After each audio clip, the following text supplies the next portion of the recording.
And now for an animal joke.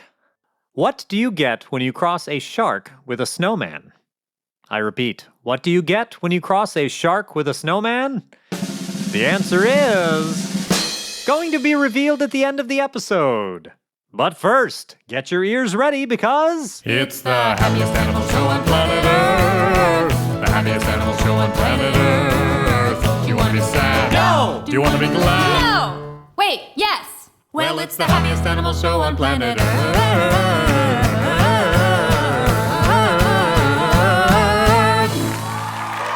Hello, and welcome to the Happiest Animal Show on planet Earth, the podcast that asks the very important question, what animal is making you happy today? I'm Laura.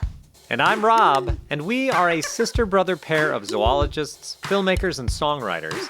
We are here to explore the wonderful world of wildlife and discover why animals make us happy. Today we are celebrating sharks. We have a new hilarious take on the song Baby Shark, and we chat with David Shiffman, an ocean conservation scientist who studies sharks and how to protect them. Here we go. What animal is making you happy today? I want to know. Today we're talking about sharks. We love sharks. I could talk about sharks forever, but Rob had a face-to-face encounter with a rare, unexpected shark over the weekend. I haven't heard the story. I'm excited to hear it. And I'm sorry I'm giving away your shark, Rob, but I know that's what it's going to be. Rob, what shark is making you happy today? Well, okay, so the shark that is making me happy today is a shark that I never in my wildest dreams thought that I would see outside of an aquarium somewhere. I never thought I would see one in the wild. And it's a pretty big shark. I read that females, which get bigger than the males, the females have been measured up to like 18 feet long. It's a big shark. It's a big shark. It's also a deep water shark. This shark, here's the giveaway. It has 6 gills. Yep, and most sharks only have 5. That's right. Almost every other type of shark has 5. So, Laura, do you have a guess what it was? The 6-gill shark. Yes! Ding, ding, ding. I saw a 6-gill shark. 6-gill shark.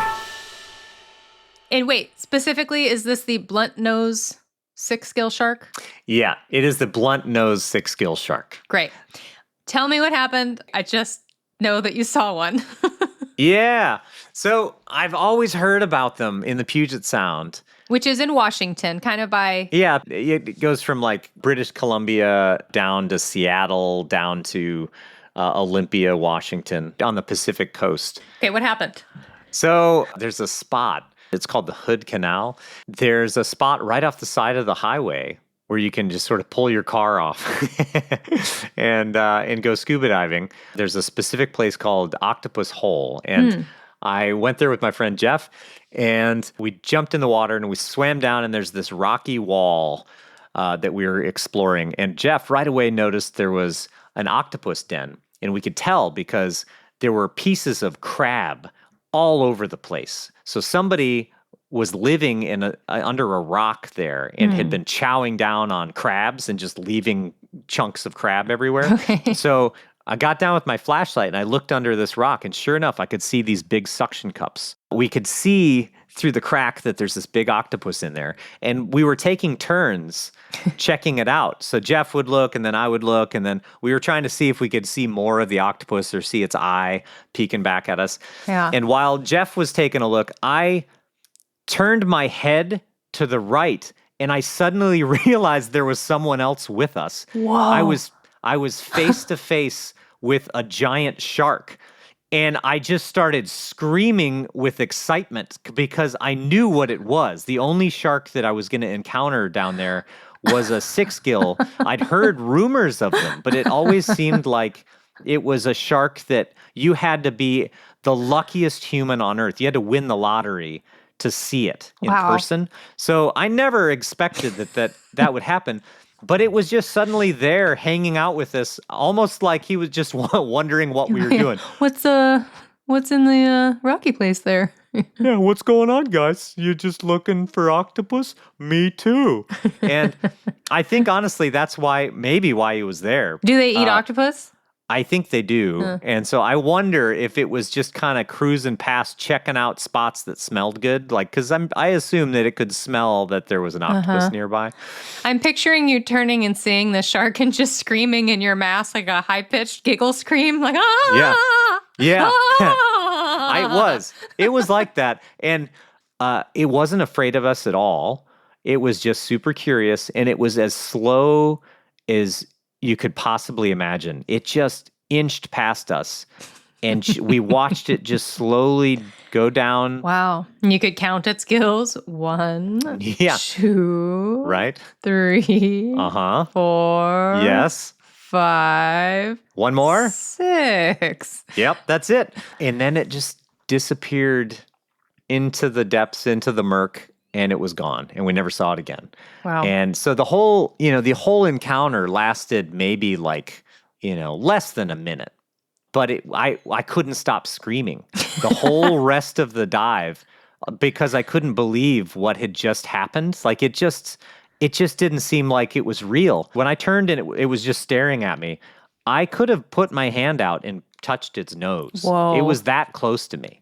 And I was thinking later about how I've been in the water with a lot of different types of sharks in the wild and in captivity. Yeah. You know, I've probably been in the water with like over 20 different types, 25 different types of sharks.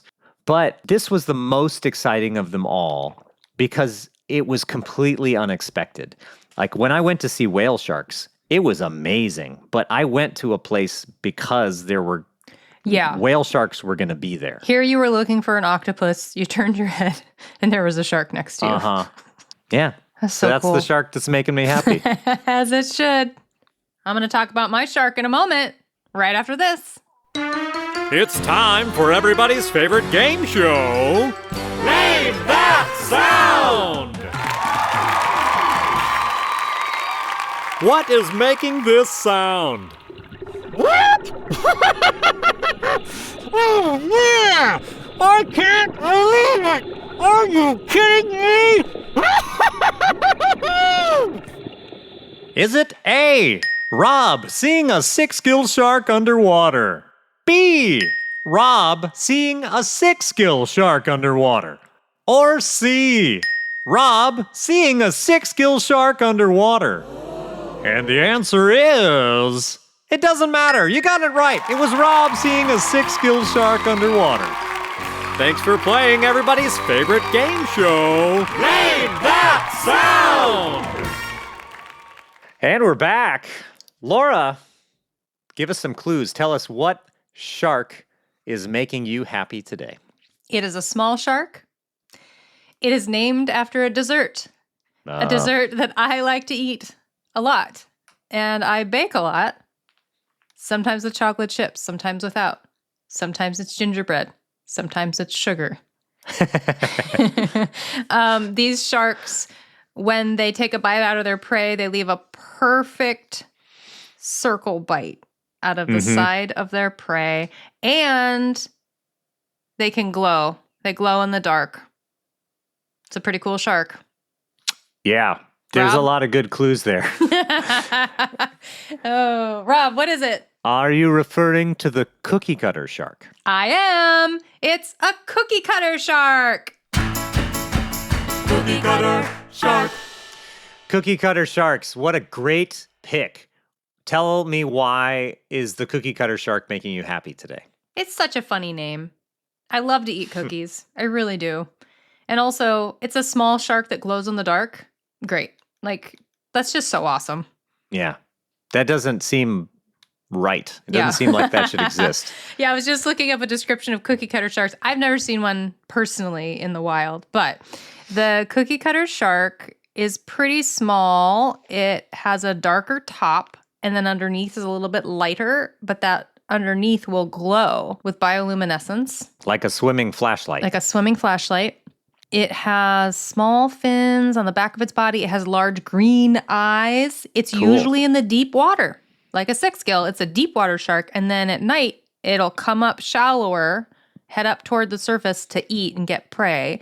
And what it does is when it sees something it's going to take a bite out of, like a tuna, let's say a big tuna fish is around, the tuna will see the cookie cutter shark's glowing underbelly, and it'll think it's a little fish. So the tuna comes to be like, oh, I'm going to take a bite out of this little fish. But the cookie cutter shark is like baiting it. So when the tuna gets there, cookie cutter shark's like, ha-ha! And then instead it takes a bite out of the tuna really quickly. It latches on, and then it spins its body. Wow. And it's like it spins its mouth, I guess, and then leaves this perfect circle bite that looks like a cookie. Looks like it was done with a cookie cutter. Yeah. What a crazy way to eat. It's also a really dangerous way to eat. You got to lure something bigger that could basically eat you. And then at the last minute, go take a quick bite and spin and get away. I'm glad that that's not the way that we eat. It would be really hard. Although restaurants would be way more exciting. Yeah. So their size is interesting too, because when you talk about sharks with people, most people think about a big animal, but cookie cutter sharks are not that. So like, how big is a cookie cutter shark? Yeah, they look like a skinny little torpedo. Male cookie cutter sharks grow to a maximum of 16.5 inches. So that's not very big. Yeah, my cat is longer than that. Yeah. And if we did not name your favorite shark today on this episode, fear not. We will talk about sharks more on other episodes. We love sharks. We have a movie about sharks called The Shark Riddle. You can find it on iTunes. We will talk more about sharks in lots of episodes. There are over 500 kinds of sharks. We're going to share more sharks at another time. So, Rob, you picked the sixgill shark because one came up to you this weekend. I picked the cookie cutter shark because I love to eat cookies. Yeah, that's a good enough reason, honestly.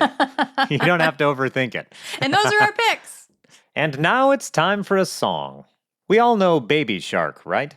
It started as a simple and repetitive camp song that eventually took the entire world by storm. But we here at the Happiest Animal Show have always felt like Baby Shark was a little too vague. I mean, who is this shark anyway? There are over 500 different kinds of sharks in the world. So we decided to rewrite the song, complete with real shark names. And we collaborated with our good friend and classically trained pianist David Shiffman to create this new and improved version of Baby Shark. Enjoy!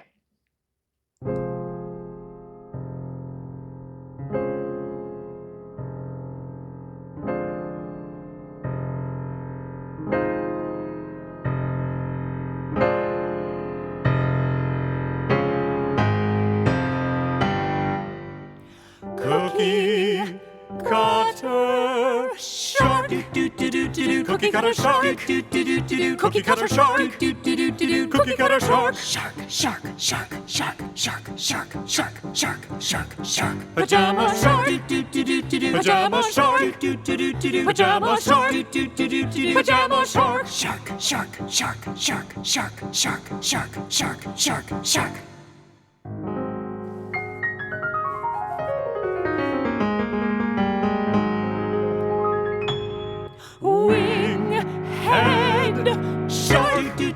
Winghead shark, winghead shark, winghead shark, winghead shark, shark, shark, shark, shark, shark, shark, shark, shark, shark, goblin shark, goblin shark, goblin shark, goblin shark, shark, shark, shark, shark, shark, shark, shark, shark.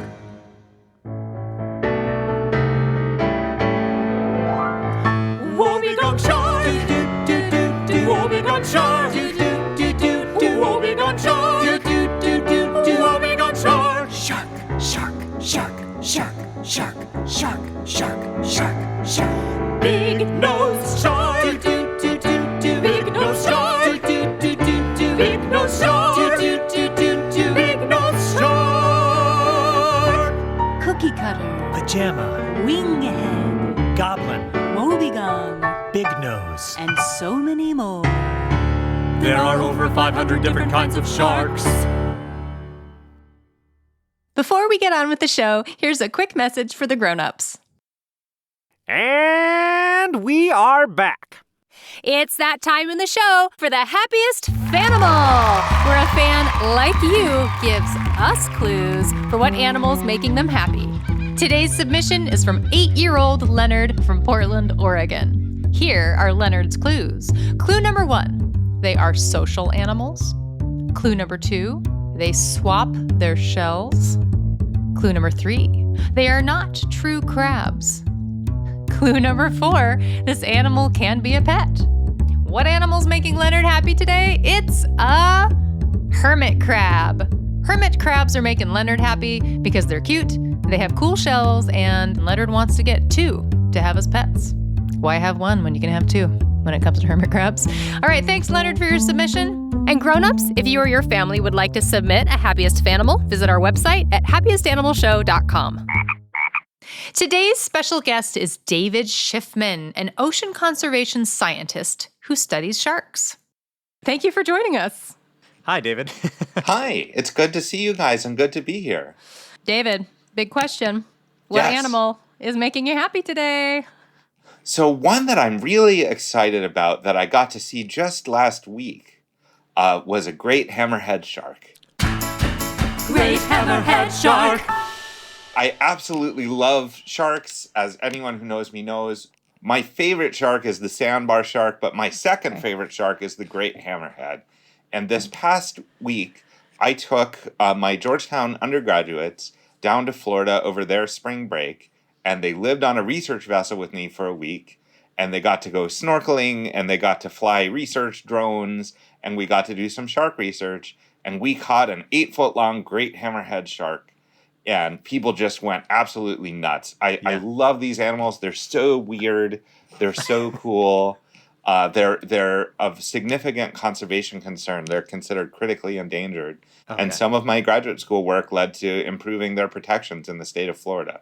So it was really cool to get to see it, and to get to show it to my students. That's Whoa. amazing. How big was the shark you caught? It was just over 8 feet long. So I'm a pretty big guy, and this shark was way bigger than me. A great hammerhead shark. Yes. When I think of those, I think of huge dorsal fins. Yeah. They have an absolutely enormous dorsal fin. The dorsal fin is the fin on top that that sticks out of the water. Yeah. And they also have the what's called the cephalofoil, which is the hammerhead part. And the greats are particularly dramatic for both of those things. And that cephalofoil, the hammerhead shape, it's useful for a few things. One of those things is sharks have this whole other sense that we don't have at all.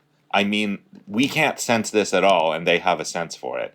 They can sense electromagnetic fields. Mm-hmm. And why that's helpful is hammerheads eat prey animals that bury under the sand, which means they can't see it, they can't hear it, they can't smell it, but they know it's there because they can sense the electricity given off by its beating heart, which is very cool. So you will often see hammerheads sweeping their heads across the sand, much like someone at the beach with a metal detector. Right. And it works hammerhead basically metal the same detector way. sweeping over the sand. That's pretty fun.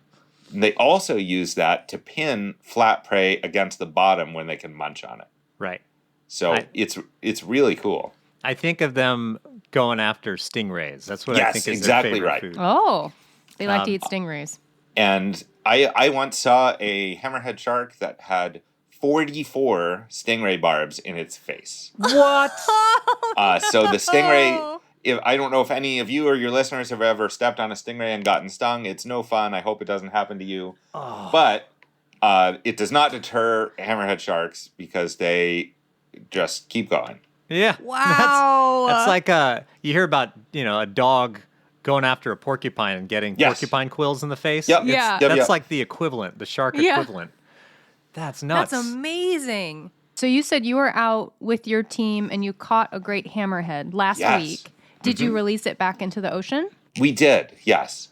And we have specialized tools for working them up safely, among other things, a water pump that goes in their mouth so their gills are still receiving oxygen during the whole process. You are out doing research, you catch a shark, you bring it onto your boat. You're obviously Sometimes alongside the boat, depending Okay. on the size of it.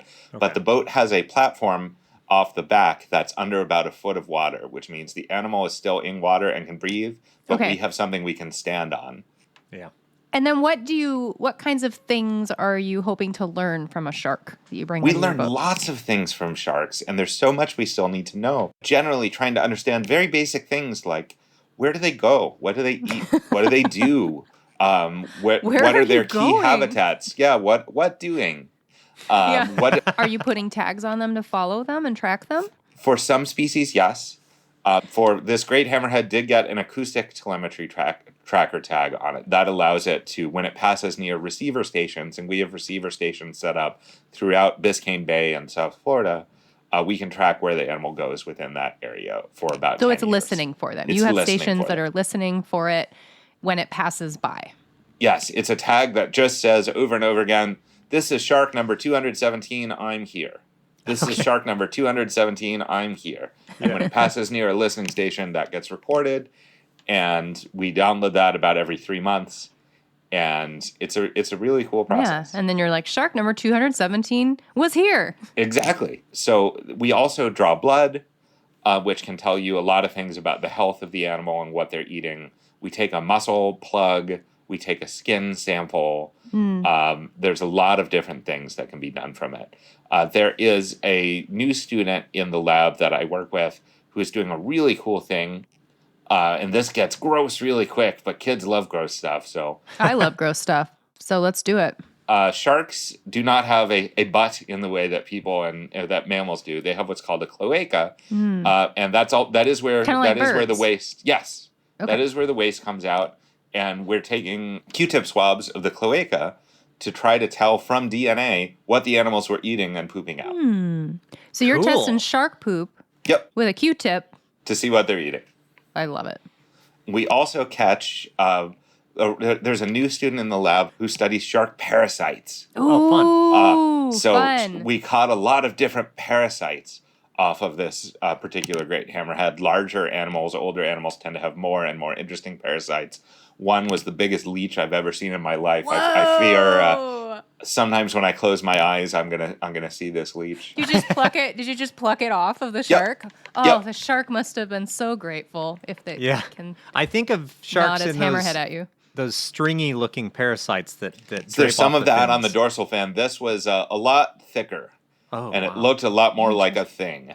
Those stringy looking parasites that it could just be like fuzz. If Yeah. you're not looking closely, this looked like a thing. And Whoa. it looked back at me, and I wish it hadn't. And a parasite is defined as a creature who's feeding off another creature. Yes, without Yeah. really eating them. Okay. So a parasite does sucking not on 'em. want its host to die. Okay. They have a bunch of different types of parasites, including some that are only found in sharks, and including some that are only found in some species of sharks. Wow. Horrifying. Yeah, so kids, if you're listening, you can grow up to study sharks, figure out where they go. You could also study their poop to figure out Yeah. what they're eating. Oh yeah, You can everybody look at- poops. Everybody poops. Even sharks. Yeah. Even sharks. And you could study the parasites, the little creatures that are living on their bodies and sucking on them. Well, Great Hammerhead is an incredible choice for what's making you happy today. Thank you, David. Oh, it was wonderful. Yeah, we're so happy to have you on the show. Thanks for having me. And now, the time we've all been waiting for. The answer to the joke of the day. What do you get when you cross a shark with a snowman? Do you have a guess? The answer is frostbite. Thanks so much for listening. And before we go, remember, we live on a beautiful planet. So go out and find what makes you happy today. Hey grown-ups, we know you're busy, but if you like our show, we'd love for you to tell your friends and family about it. It is the best way for our podcast to grow. And grown-ups, you can also follow us on our social media accounts at Happiest Animal Show, or check out other fun things on our website like how to submit an animal or how to get merch. Visit happiestanimalshow.com. The Happiest Animal Show is created by Laura Sams, Robert Sams, and Dave Kane, produced by Cispro Studios, hosted and directed by Laura Sams and Robert Sams, and written by Laura Sams, Robert Sams, with story editor Dave Kane, and with only a little help from our cat walking across the keyboard.